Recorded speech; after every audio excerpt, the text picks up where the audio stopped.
بسم اللہ الرحمن الرحیم۔ محمد شاہ مکران کا ایک بادشاہ گزرا ہے۔ ایک مرتبہ وہ اپنے ساتھیوں کے ساتھ شکار کو نکلا۔ بادشاہ سلامت شکار کھیل رہے تھے۔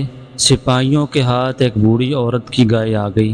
انہوں نے اسے ذبح کر کے اس کا گوشت بھون کر کھا لیا۔ بڑھیا نے کہا کہ مجھے پیسے دے دو تاکہ میں کوئی اور گائے خرید لوں۔ انہوں نے پیسے دینے سے انکار کر دیا۔ اب وہ بڑی پریشان ہوئی۔ اس نے کسی عالم کو بتایا کہ میرا تو روزی کا دور و مدار اسی گائے پر تھا، یہ سپاہی اس کو بھی کھا گئے ہیں اور اب پیسے بھی نہیں دیتے، اب میں کیا کروں؟ انہوں نے کہا کہ بادشاہ نیک آدمی ہے، لہٰذا تم جا کر بادشاہ سے خود بات کرو۔ اس نے کہا کہ مجھے یہ سپاہی آگے جانے نہیں دیتے۔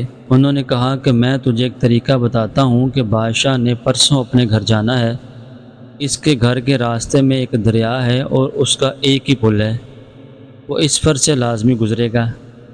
تم اس پل پر پہنچ جانا اور جب بادشاہ کی سواری وہاں سے گزرنے لگے تو اس کی سواری روک کر تم اپنی بات بیان کر دینا۔ چنانچہ تیسرے دن بڑھیا وہاں پہنچ گئی۔ بادشاہ کی سواری پل پر پہنچی تو بڑھیا تو پہلے ہی انتظار میں تھی۔ اس نے کھڑے ہو کر بادشاہ کی سواری روک لی، اس کی لگام پکڑی۔ بادشاہ نے کہا، اماں آپ نے میری سواری کو کیوں روکا ہے؟ بڑھیا کہنے لگی، محمد شاہ میرا اور تیرا ایک معاملہ ہے، اتنا پوچھتی ہوں کہ تو وہ معاملہ اس پل پر حل کرنا چاہتا ہے؟ اتنا پوچھتی ہوں کہ تو وہ معاملہ اس پل پر حل کرنا چاہتا ہے یا قیامت کے دن پل صراط پر حل کرنا چاہتا ہے؟ پل صراط کا نام سنتے ہی بادشاہ کی آنکھوں میں آنسو آ گئے۔ وہ نیچے اترا اور کہنے لگا، اماں میں اپنی پگڑی آپ کے پاؤں میں رکھنے کے لیے تیار ہوں، آپ بتائیں کہ آپ کو کیا تکلیف پہنچی ہے، مجھے معافی دے دیں، میں قیامت کے دن پل صراط پر کسی جھگڑے کا سامنا کرنے کے قابل نہیں ہوں۔ اس بڑھیا نے اپنی بات بتا دی۔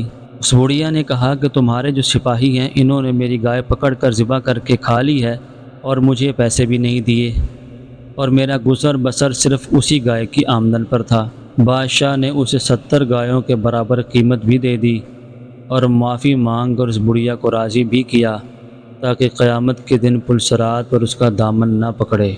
اس واقعہ سے ہمیں یہ سبق بھی ملتا ہے کہ ہمارے پرانے جو پچھلے بادشاہ تھے ان میں بہت سمے خوف خدا بہت زیادہ ہوتا تھا۔ وہ دنیا کے معاملات کمی بیشی کو یہیں پر حل کرنا چاہتے تھے، کیونکہ قیامت میں کسی کے بدلے کو دینا یہ بہت مشکل کام ہے۔ اللہ تعالی ہمیں عافیت نصیب فرمائے۔ اگر ابھی تک آپ نے ہمارے چینل کو سبسکرائب نہیں کیا تو ہمارے چینل کو سبسکرائب کریں، اور اسلامک اور تاریخی واقعات سننے کے لیے ہمارے چینل کو لائک کریں اور شیئر کریں۔